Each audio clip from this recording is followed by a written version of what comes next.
Salut tout le monde, salut, j'espère que tout va bien pour tout le monde. Donc on se retrouve pour une nouvelle vidéo où on va faire un débriefing football.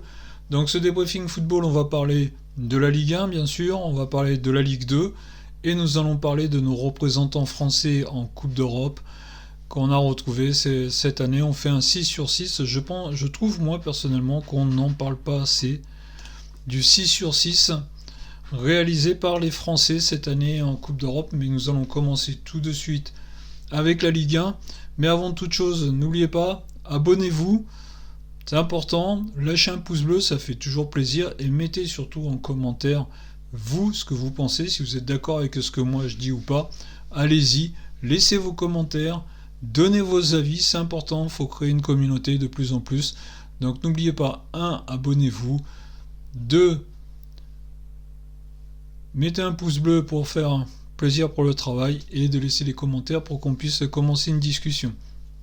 Donc on est parti tout de suite avec notre premier thème, le premier thème qui sera la Ligue 1. Alors la Ligue 1 vient de livrer sa première partie. On vient de finir les matchs allés, 17 matchs où c'est qu'on va remonter un peu le classement, nous allons voir un peu tout ça. Et on commence en premier. Les premiers de Ligue 1, c'est le Paris Saint-Germain. Le Paris Saint-Germain qui a réalisé un gros mercato cet été.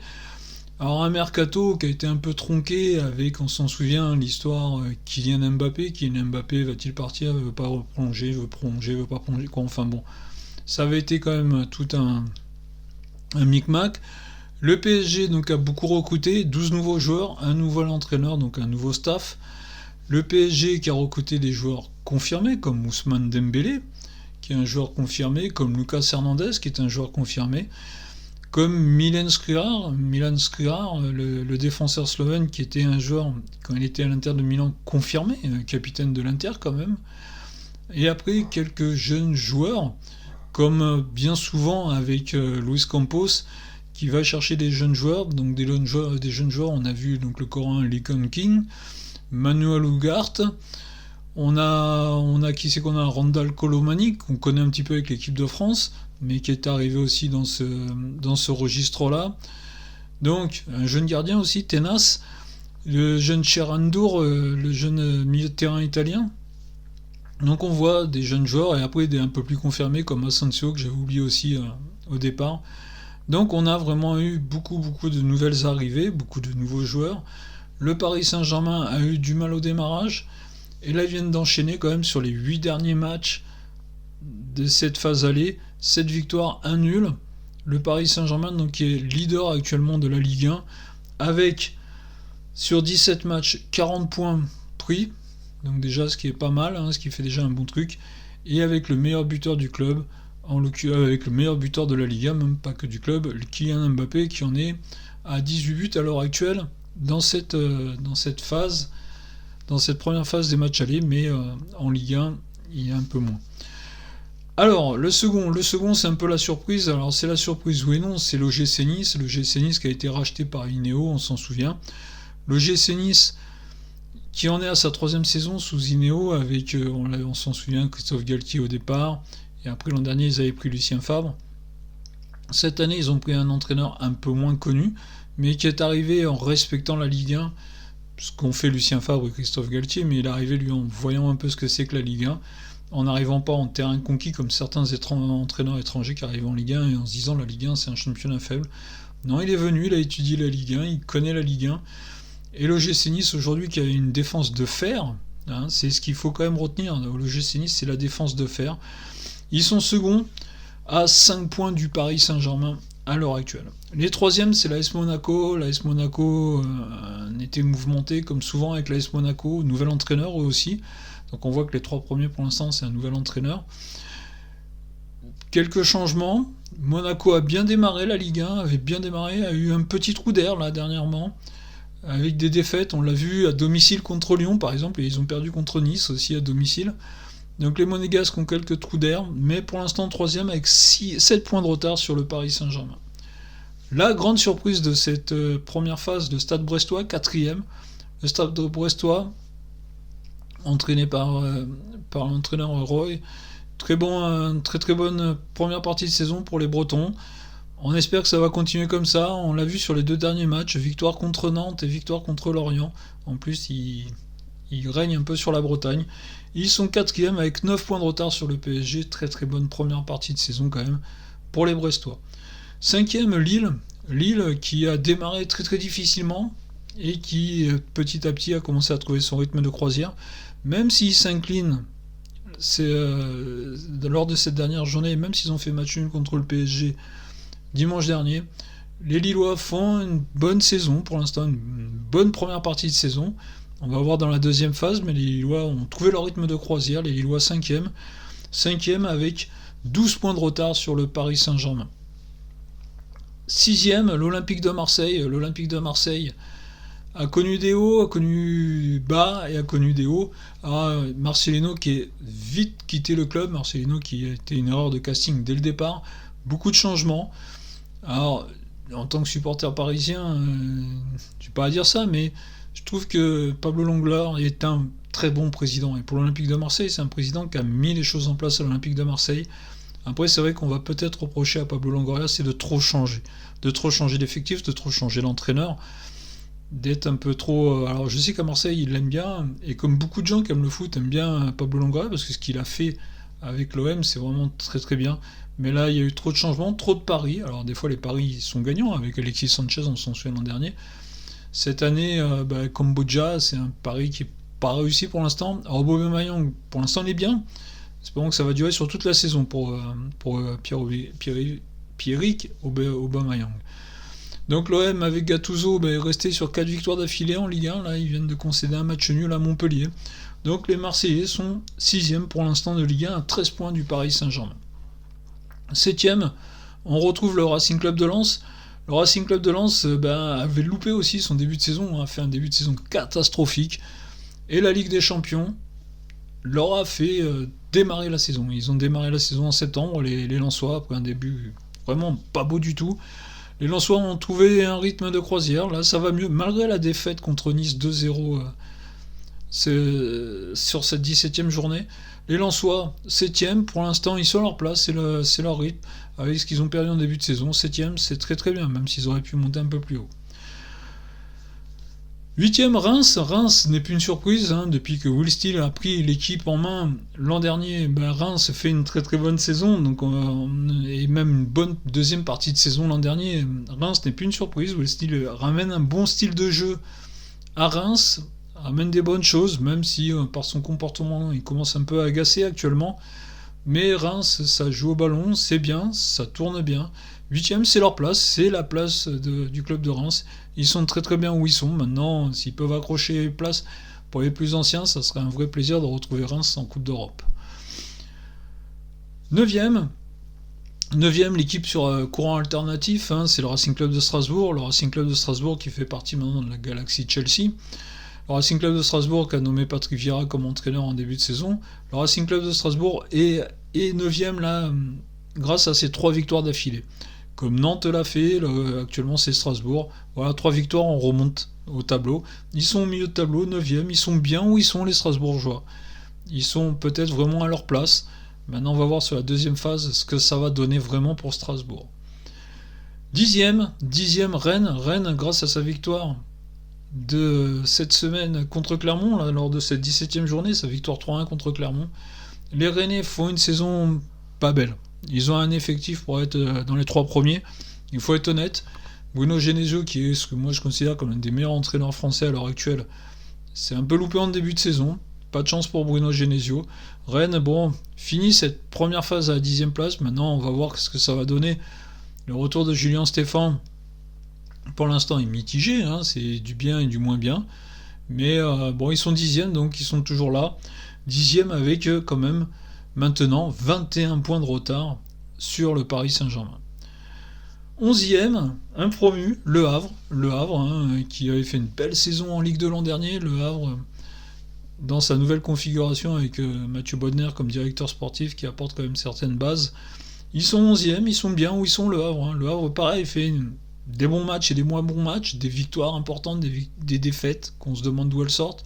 Mais les Havrais 11e, Ils sont à leur place à l'heure actuelle, et c'est le niveau courant alternatif, donc c'est mi-tableau. Voilà les Havrais qui sont pareils à 21 points des leaders. 12e Montpellier, on sait que la saison de Montpellier va être longue et difficile. Montpellier, 12e qui, pareil, marche sur courant alternatif. Ça va pas, ça va pas. Ils sont allés battre Metz la semaine dernière 1-0, quoi, à la 16e journée. À la 17e, ils font match nul contre Marseille. Alors, est-ce qu'ils ont pris un point ou est-ce qu'ils en ont perdu 2 ? Moi, je dis qu'ils en ont perdu 2, menés 1-0 quand même. Mais Montpellier, 12e, ils sont à leur place. Ils ne méritent pas d'être dans les relégables, mais ils ne méritent pas d'être plus haut non plus à l'heure actuelle. Et eux aussi à 22 points de la première place. 13e Nantes qui a changé d'entraîneur aussi, hein. Pierre Astry qui est parti, remplacé par Jocelyn Gourvenec. Nantes, pareil, comme Strasbourg à l'heure actuelle, Nantes avait fait une série de 3-4 bons matchs. Ça les avait fait remonter dans la première partie de tableau. Là, ils sont aussi à leur place, 13e, hein, c'est leur place. Ils sont peut-être pas à le niveau des relégables, mais ils sont à leur place aussi à l'heure actuelle. On retrouve en 14e position Metz qui était un peu en sur-régime, je pense, sur la première partie. Là, Metz est plus maintenant à sa vraie place, hein, 14e, je pense que c'est la vraie place, 14 et peut-être un peu plus bas. Plus haut, je pense que c'est pas leur place aux Messins, sans faire offense aux Messins, mais je pense pas que ça soit leur place plus haut. Les Messins 13e, 14e plutôt même, 14e, et eux, ils regardent plutôt derrière eux. Ils sont à 3 points des barragistes, donc à Metz, de faire attention de prendre les points où il faut les prendre. Mais là, Metz n'enchaîne pas les bons résultats à l'heure actuelle. La surprise de ce début de saison, c'est l'Olympique Lyonnais, 15e. Alors l'Olympique Lyonnais qui a loupé complètement son début de saison, avec Laurent Blanc comme entraîneur. Après, ils ont fait venir Fabio Grosso comme entraîneur. Ça, c'est pas bien passé non plus. Là, avec un troisième entraîneur, un entraîneur qui connaît le football français, ils en sont à 3 victoires d'affilée. 3 victoires d'affilée, ça les a fait remonter comme ça avait fait monter Strasbourg. Mais Lyon, ils partaient tellement loin qu'actuellement, 3 victoires, 9 points, ça les remonte avec 16 points, donc ils en avaient que 7, ne l'oublions pas. Mais là aujourd'hui, ils sont sortis de la zone des relégables et même des barragistes. Lyon, la deuxième partie de saison va être une nouvelle saison pour eux. Lyon, qui ne mérite pas d'être où ils sont, même si ça jouait pas bien, même si au niveau football, ils méritaient d'être derniers à un moment donné, mais ils ont quand même un effectif, pas pour jouer les premiers rôles, hein. Les journalistes et tout ça qui commencent à s'enflammer, qui vont nous parler de Coupe d'Europe pour Lyon, n'exagérons rien. Lyon, s'ils finissent après la 10e place, donc ça veut dire 8-9, ça sera un exploit. Mais 10, ça sera le max. Ils seront jamais dans la première partie, je pense pas. En voyant la tristesse des Lyonnais, je ne pense pas. Mais à l'heure actuelle, Lyon doit quand même regarder derrière eux, car ils n'ont que 3 points d'avance sur Toulouse. Le premier relégable, Toulouse 16e.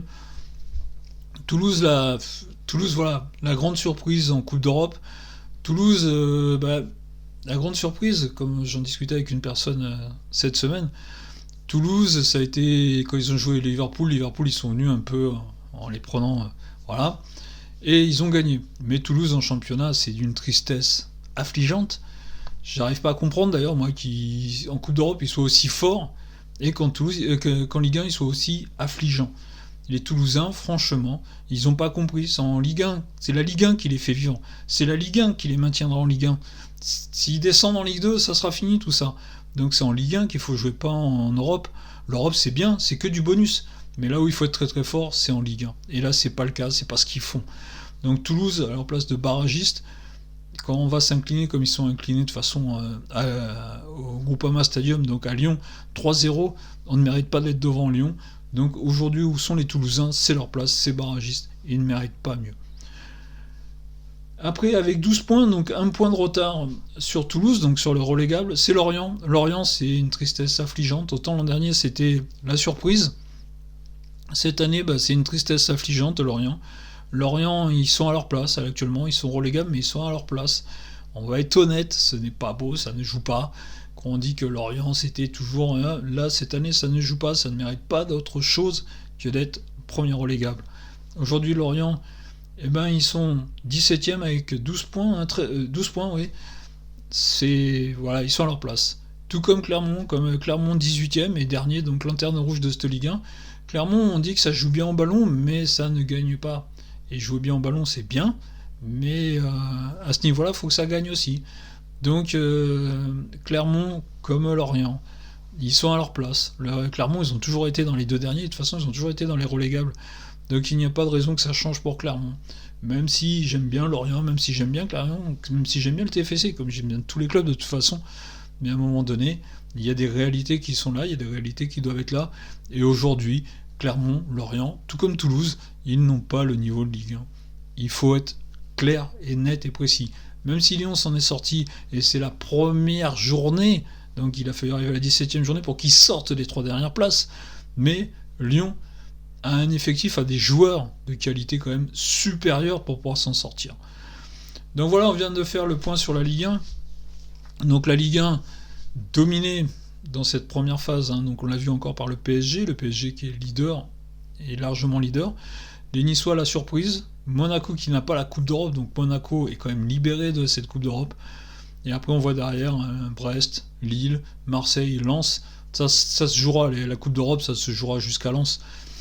Je vois pas le 8e à l'heure actuelle aller embêter l'équipe de Reims, et peut-être titiller, mais je les vois pas aller embêter pour l'Europe. Donc l'Europe, ça se jouera entre Lens, l'OM, Lille, Brest, Monaco et Nice. Donc 2 places en Ligue des Champions, et après tout ce qui sera en Europa League et en conférence. Voilà, j'espère qu'on a fait le point sur la Ligue 1. N'hésitez pas en commentaire, dites-moi si vous êtes d'accord avec moi ou pas par rapport à la Ligue 1. La Ligue 2, on est parti donc pour faire le débrief de la Ligue 2. La Ligue 2, on va retrouver en tête de la Ligue 2 Angers. Angers qui a pris la tête sur ces 2 dernières journées de championnat. Après 19 matchs, donc Angers est leader de la Ligue 2. Angers qui donc relégable de Ligue 1. Angers qui a un peu loupé son début de saison quand même. Mais Angers a bien relevé la tête, c'est bien repris. Et aujourd'hui, Angers en 19 matchs, ils ont 40 points. Ils sont donc premiers de cette Ligue 2. Les Angevins qui, je le redis, pour moi, mes 2 favoris, c'était Bordeaux et Saint-Etienne.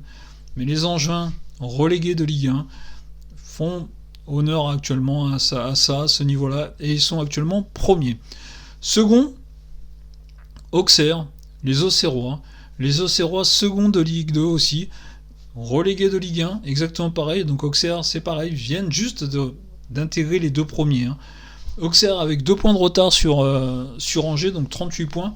Les Auxerrois, pareil, le retour en Ligue 1, c'est leur objectif, c'est ce qu'ils doivent viser. Donc les Auxerrois, cette 2e place, et eux aussi enchaînent les bons résultats à l'heure actuelle. Troisième Grenoble, donc en numéro 1 des playoffs. Les 3e Grenoble, ils sont là eux depuis le début de la saison. Depuis le début de la saison, ils naviguent entre la 6e, la 3e, 2e place. Grenoble sont là, pourquoi pas. Ça peut être la bonne surprise de la saison aussi pour Grenoble.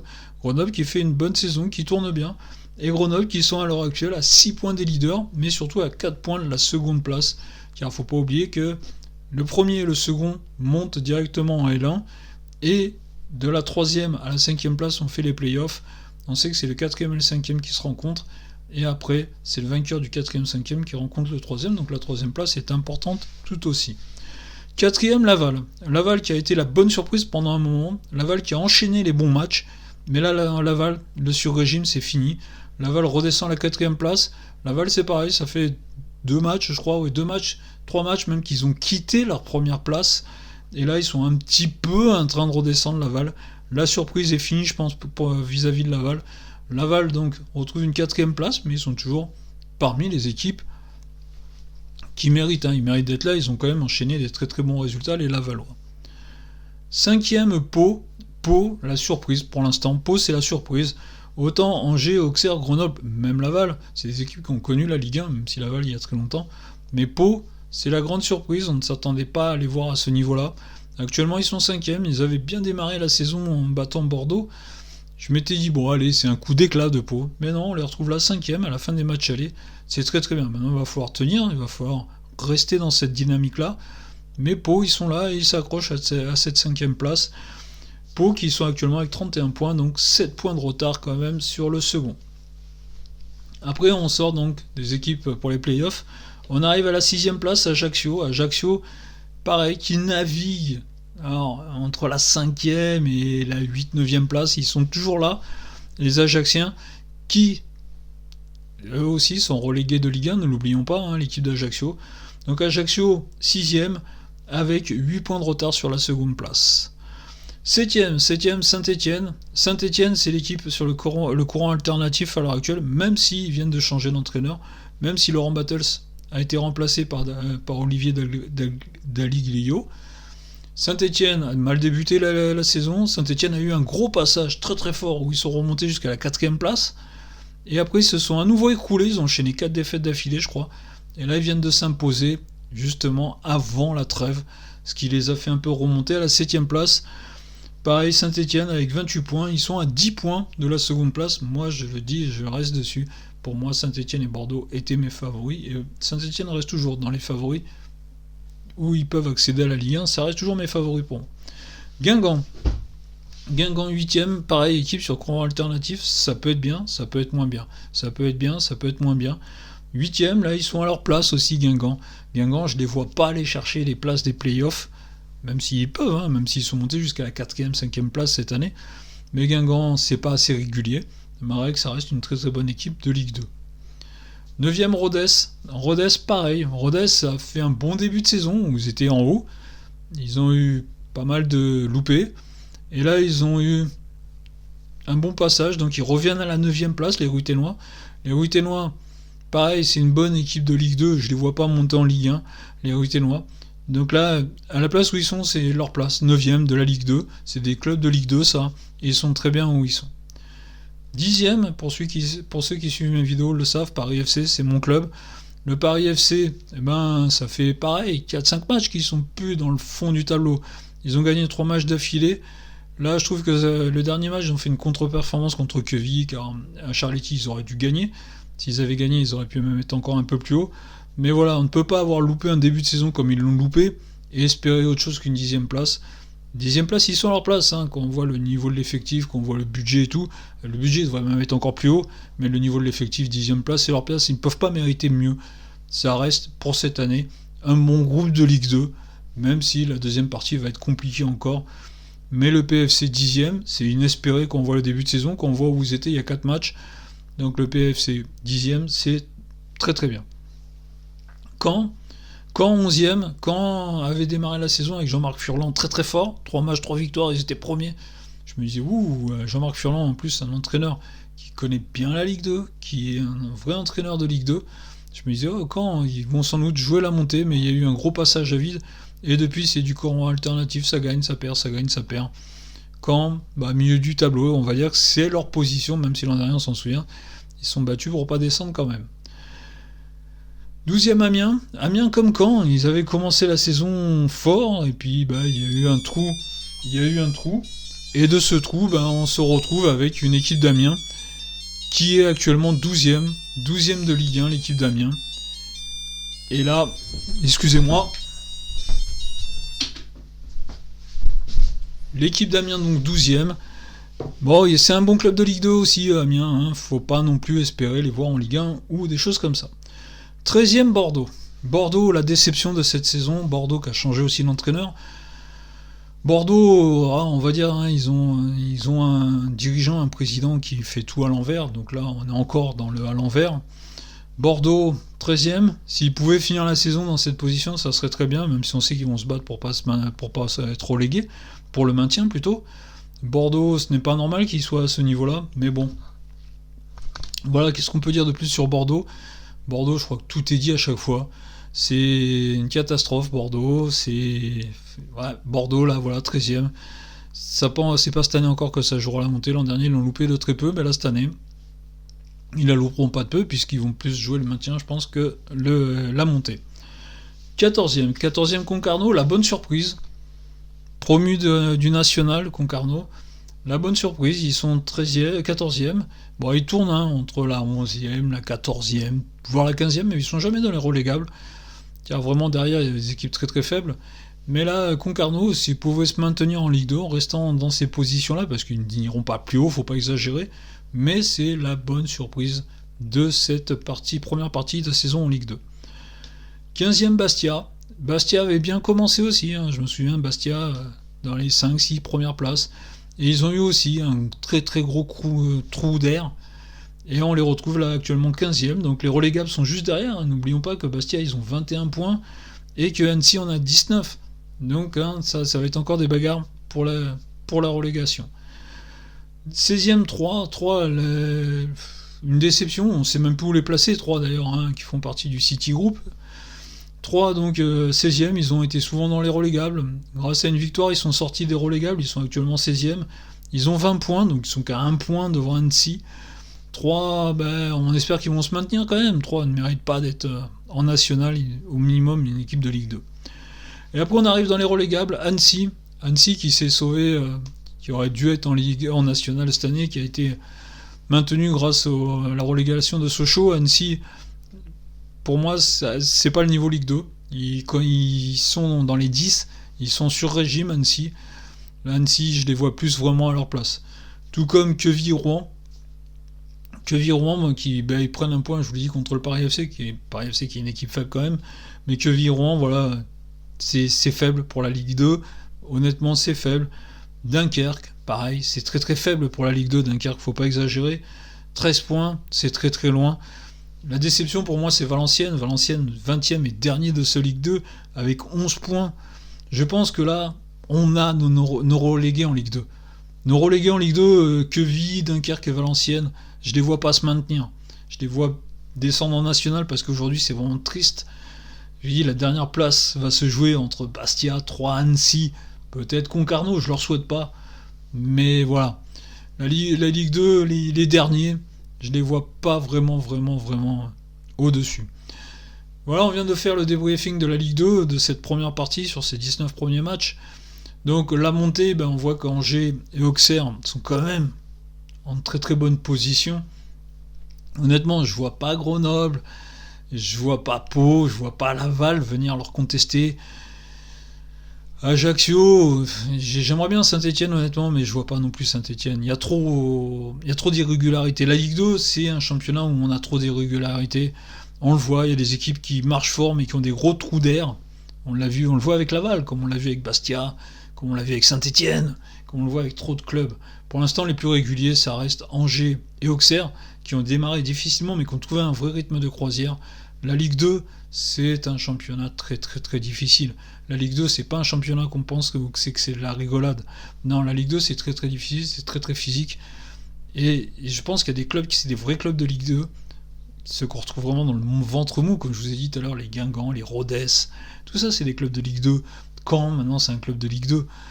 Et après, on a des clubs qui surnagent un peu, comme Auxerre, comme Angers, qui vont sans doute jouer la montée. Je vois pas d'autres clubs, à part eux, jouer la montée. Si on a Grenoble, si on a Pau, si on a Laval, et j'irai même jusqu'à Ajaccio, si ça monte en Ligue 1, ça redescendra aussitôt l'année suivante.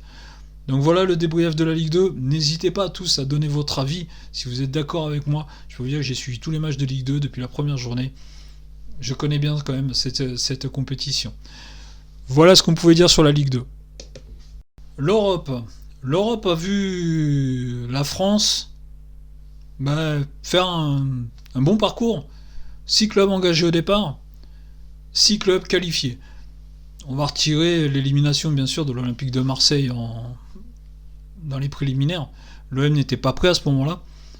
Mais là, donc bon, en Ligue des Champions, on a le PSG, qualifié grâce à un goal average particulier plus intéressant que le Milan AC. Ils finissent second de leur groupe, dans ce qu'on appelait le groupe de la mort. Moi, d'accord, c'était le groupe de la mort, mais franchement, ça a été d'un niveau assez affligeant. Dortmund leader, franchement, Dortmund, ouais. Mais après, autant le PSG que Milan et Newcastle n'ont pas été assez réguliers dans ce groupe de Ligue des Champions, dans cette phase de Ligue des Champions. Donc le PSG finit second, se qualifie. On a vu le tirage, il tombe sur le Real Sociedad. Pour une fois, ce n'est pas le Real de Madrid, c'est le Bayern de Munich. Déjà, ça c'est une des rares fois où ça arrive. C'est ou le Real ou le Bayern de Munich. Là, c'est la Real Sociedad.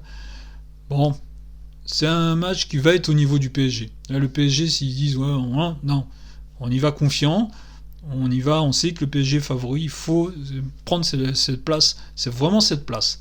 C'est au PSG de vraiment prendre cette place et de pas arriver en disant non, il faut vraiment prendre cette place et y aller. Lens qui finit troisième de son groupe, un Lens qui, pareil, a joué sur courant alternatif un peu trop au niveau des au niveau de la Ligue au niveau de son groupe de Ligue des Champions. Voilà, je cherchais les thèmes. L'équipe de Lens qui a réussi des exploits, vraiment contre Séville, et puis après qui s'est incliné, ça aussi Lens, j'arrive pas à comprendre comment on peut faire des gros matchs comme ils ont fait, puis avoir des matchs, on prend 6 à Arsenal. Vous vous rendez compte de prendre un 6 à Arsenal? Bon, Lens ne méritait pas autre chose que la 3ème place. Lens, dans le tour de barrage, va recevoir Fribourg. Allez, on va être honnête, Lens a une carte à jouer. Contre Fribourg, ils ont une carte à jouer pour se qualifier pour le tour suivant de cette Europa League. Donc à Lens pareil, comme le PSG, de prendre les choses au sérieux, ne pas arriver en victime, non, les Lensois, sur ce match contre Fribourg, on peut pas arriver à dire que Fribourg est favori. Non. Lens a fini vice-champion l'an dernier, Lens a fait un bon tour de groupe, Lens est, pour moi, l'équipe, ils peuvent passer ce tour, il n'y a pas de souci. Après, on va parler de l'Olympique de Marseille. L'Olympique de Marseille qui laisse échapper la première place lors de la dernière journée contre Brighton. L'Olympique de Marseille joue contre le Shakhtar Donetsk, contre les Ukrainiens. Alors on sait que Donetsk, c'est pas des inconnus. On sait que c'est une bonne équipe Donetsk, il n'y a pas de souci. On sait que Donetsk est un club qui connaît bien l'Europe. Mais l'Olympique de Marseille est aussi un club qui peut faire valoir des belles choses en Europe, surtout en Europa League. Donc l'OM, pour moi aussi, a une carte à jouer dans cette rencontre. Les Marseillais ne doivent pas partir en victime, ne doivent pas partir en perdant, mais doivent partir avec l'équipe qui vont remporter ce tour. Après, on a Rennes qui a tiré le gros morceau, les Rennais, qui jouent le Milan AC. Alors, quel Milan AC sera là au mois de février, on ne sait pas. Milan AC parle logiquement favori, là-dessus il n'y a pas de souci. Rennes a une carte à jouer. Rennes doit jouer cette carte à fond, à 100%. Les Rennais ne doivent pas non plus partir en victime dans ce match. Et le dernier match, c'est Toulouse. Toulouse qui est pareil à ce tour de barrage. Ils vont jouer Benfica. Benfica, comme le Milan AC pour Rennes, par favori. Benfica, une grosse équipe du championnat portugais. Toulouse, je pense qu'ils auront autre chose à penser. Au mois de février, il faudrait que Toulouse pense vraiment à autre chose. Donc ce match contre Benfica, ça sera du bonus. Il faudra le prendre, il faudra le faire. Mais je pense que Toulouse, il faudrait mieux qu'ils aient la tête à la Ligue 1 que ce match contre Benfica. Ils ne gagneront pas la Coupe d'Europe, Toulouse, faut pas se leurrer, mais qui restent concentrés sur la Ligue 1. Et Benfica est quand même, pour moi, plus haut que l'équipe de Toulouse. Et Lille, le dernier représentant français, les Lillois, eux, sont déjà qualifiés, ils n'auront pas de barrage à faire. Donc voilà, les représentants du foot français. Le foot français, à l'indice UEFA, ils sont repassés 5e devant les Pays-Bas. Ça, c'est une bonne chose aussi. Le foot français qu'on décrit, là, en Europe, ils se sont bien débrouillés. Donc félicitations à tous les clubs français. Maintenant, on va souhaiter à certains clubs, et pour moi, ça reste toujours la même chose, mais pour moi, le PSG est un club qui est bâti pour l'Europe, qui doit aller le plus loin possible. Et même si on décrit, l'Olympique de Marseille est un club avec l'Europa League qui a une histoire, qui est allé plusieurs fois en finale. Donc autant les Parisiens que les Marseillais ont une carte à jouer. Et je lance aussi, j'espère qu'ils vont jouer cette carte à fond, car il faut la jouer à fond, cette carte. Il ne faut surtout pas la relâcher. Voilà tout le monde, je viens de faire le débrief de la Ligue 1, de la Ligue 2, des Coupes d'Europe masculines. Alors on peut passer sur le football féminin. Le football féminin qui est toujours encore dominé par l'Olympique Lyonnais, donc la D1 Arkema. L'Olympique Lyonnais est déjà champion, il n'y a pas de souci, on n'a même pas besoin d'aller chercher plus loin. Ils sont déjà championnes, les Lyonnaises. Les Lyonnaises en Europe, en Coupe d'Europe, pareil, ils sont tombés dans un groupe largement à leur portée. On va parler des deux clubs parisiens qui sont actuellement 2 et 3e de la D1 Arkema, derrière l'Olympique Lyonnais. qui ont tiré les deux groupes, les deux équipes parisiennes des groupes en Europe, en Women's Champions League, voilà. Des groupes très très difficiles, surtout le PSG, un groupe de la mort. Le PSG a démarré avec 2 défaites contre l'Ajax et contre le Bayern. Mais là, ils se sont bien repris contre la Roma. Ils ont remporté l'aller et le retour, donc ils sont encore dans la course. Comme le PFC qui s'est imposé face à des tristes madrilènes. Hein, eux, ils ont juste le nom de Real de Madrid, c'est tout. Le PFC s'est imposé à l'aller et au retour, donc les Parisiennes, PFC comme PSG, ont encore leur carte en main dans cette Women's Champions League. Donc on va leur souhaiter bonne chance pour la suite, aux deux équipes parisiennes comme aux lyonnaises d'ailleurs. Hein. En Women's Champions League, ça serait bien qu'une équipe française reprenne ce trophée, et la seule et unique équipe française qui peut le reprendre, c'est Lyon, c'est pas une autre équipe. Après, on va parler de l'équipe de France féminine. L'équipe de France féminine, après le putsch mené par Wendy Renard et les Lyonnaises, et le départ de Corinne Diacre, Hervé Renard est arrivé. Hervé Renard, donc, mis en place par les Lyonnais, hein, soyons très très clairs. Hervé Renard, la Coupe du Monde féminine, c'est exactement la même qu'en 2019. Hein, le 2023-2019, c'était la même. On avait le même résultat. Rien de mieux, il n'y a pas eu de jeu, il n'y a pas rien. Donc, le putsch des Lyonnaises a surtout servi pour qu'Amandine Henry et Virginie Sommer reviennent en équipe de France. Et on a vu après les tractations de M. Jean-Michel Aulas pour que la D3 féminine, il y ait une équipe lyonnaise dans cette D3. Là, les Françaises sont sur une bonne phase sur la Ligue des Nations. Ils sont dans le Final Four où ils vont jouer l'Allemagne en demi-finale. Donc on est de tout cœur derrière l'équipe de France féminine. Je suis de tout cœur derrière l'équipe de France féminine. Malgré tout ce qui s'est passé, ce qui ne m'a pas plu, mais je reste un supporter de l'équipe de France féminine. Donc on va vraiment leur souhaiter bonne chance, comme aux équipes françaises engagées en Women's Champions League, et comme la D1 Arkema, où les Lyonnaises ont déjà le titre, ça c'est assuré, mais les deux équipes parisiennes se battent, et le PFC qui faisait un bon début de saison. Donc nous allons voir tout ça pour la suite. Voilà, on a fait le tour complet du foot français. On peut même aller au national où le Red Star est largement leader du national à l'heure actuelle, emmené par Habib Bey. Je vous souhaite à tous des bonnes fêtes de fin d'année. On se retrouvera sans doute, je pense, en début 2024. Je vous dis salut à tous, n'oubliez pas de vous abonner et à l'année prochaine.